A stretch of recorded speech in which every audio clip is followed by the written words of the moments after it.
Welcome back. Before we begin, let's quickly set up our page. We'll create the canvas for the text we'll be working with. Don't worry, this will just take a moment.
Okay, so this is the space I'll be placing my text. And also in placing those texts, I'm going to be using the Fibonacci sequence. And the particular numbers in that sequence I will use for this is actually 55, 13, and 5. As we go further, I'll be explaining why. So let me call this car sales, for instance. So I've chosen Bibas New as my font, and then the typeface here is bold. I'm going to use bold of Bibas New, but I'm going to use 55 points for the size of the main heading for this graphics design. So here I type in 55 points, and then here I click to type, forget about the loaded meeting. So here I will type in, what do we call this car renter? Let's just say car sales, for instance. Then I bring the text down a bit. Just bring it down here. I want to align it properly here so that it aligns vertically with the tip of this car. So car sales, okay? But for the subhead, I'm going to use Montserrat. Montserrat semi-bold. 5 instead of 12. 5 points. So, what do we say to these car sales here? Buy the best of cars in town at the most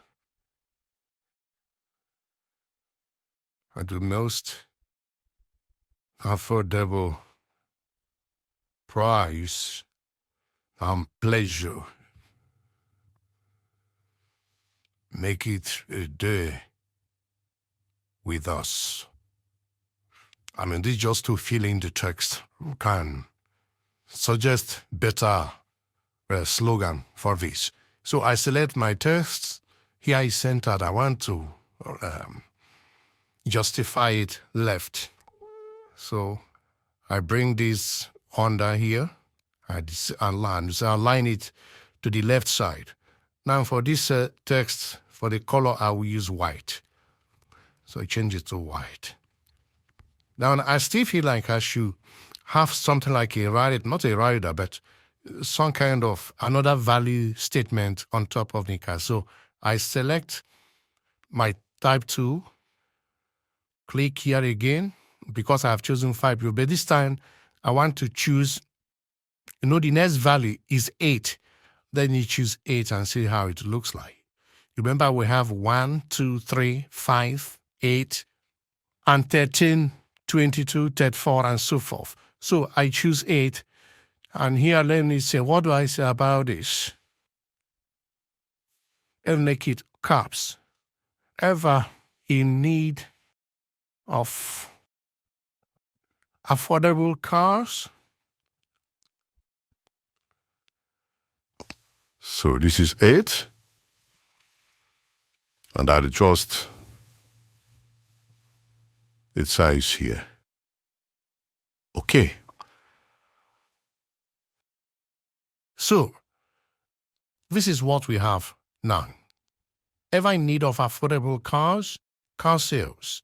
Buy the best of cars in town at the most affordable price and pleasure. Make it a day with us.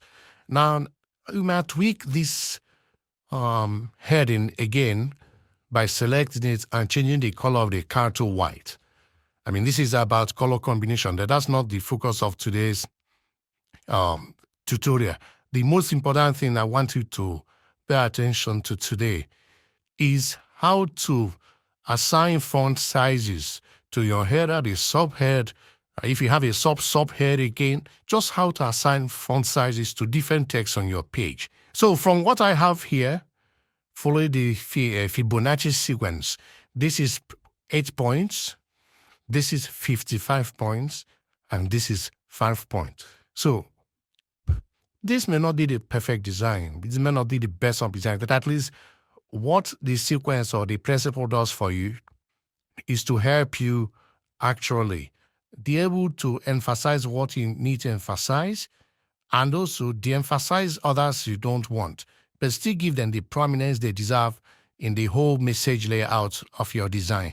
We can also add something else too. Maybe there's other tinier value, maybe something that we want an extra information that we think the buyer will actually need to make choices. So we can add it here, maybe something like this. But instead of 8, we can make it 5 again. Okay, and then let's justify it right. We have this again in terms of design and balance now. Okay, now we may actually decide to nudge this car, the text by the best car, select it here again, select the 3, and then nudge it up a bit away from the vehicle. Now this is in terms of space allocation. In one of the tutorials we are going to do again, I'm going to show you how you can use Fibonacci sequence to also cover your space. Let's say you are designing or working on an A4 format and you have a header, a subhead, and the body text. So how much of space on that A4 are you going to assign to a header? How much space are you going to assign to a subhead? And how much space are you going to assign to your body text? So Fibonacci sequence is not only for assigning values to the size of your font, you can also use it to assign space values to an entire area before you even begin to drop anything on it. So I will encourage you to actually go to whichever software you use, whether it is CorelDRAW or Photoshop. This is Photoshop environment, and try your hands out on some of what you have just watched. We can also jazz this up a bit. Mind you, there is nothing like logo. We have not even imported our logo. There's nothing there. And then you can also, maybe there's a credit, let me say discount you want to give to people. You can add something like a circle. As I come here, we pick this elliptical tool, holding down Shift, draw a perfect circle. Okay. Now we go backward. Now, so this is what we have now. We can add more things to this. As I said, you can also decide to add your logo at the top corner of the, sorry, there's a T here that shouldn't be there. You can add your logo. You can also add your social media address and other details, phone numbers, and all the stuff. But today is not about design. This is simply to show you how you can use the Fibonacci sequence in terms of assigning values to your font sizes that you can use on a page while designing.